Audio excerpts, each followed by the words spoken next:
rus maktabida o'qiganim uchun bir kunda kerak bo'lsa 45 marta eshitganman mana shu savolni. İşte o degani nima degani deydi. Ha, nima degani desiz, ashuni so'rayapman-da deydi, jinniga solib o'zini 45 ga kirgan odam. Yana kelib oladi-da, "Senchi" deydi, ruschada "Chiganagim qichiyapti" deb berchi deydi. "Men Rossiyaga borsam kerak bo'ladi" deydi.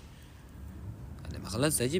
Xalebda o'lganing birini chiganagim qichiyapti demasdan qashloq olsiz ham bo'lar-ku. Bo'p, kindigim qichiyapti deb berchi, qo'ltig'im qichiyapti deb berchi deydi. Qichishmaydi ruslar, u cho'milib yuradi ular deyman. Yana eng qizig'i keladi-da, "Senlarda tverdiy znak bor ekan-ku" deydi. O'sha qanaqa aytiladi? deylarmi deydi. Yo'q, bizda o'zi alohida bitta harf deyman. Desam, "Vo, sizlarda o'zi yoziladi, lekin o'qilmaydigan harf bormi?" deydi. "Ha, ular ikkita. Hozir ayta olmaganingiz yumshoqroq qilib aytishga harakat qilsangiz miyaki znak bo'ladi" deyman. Keyin yuraveradi, qanaqa aytaman.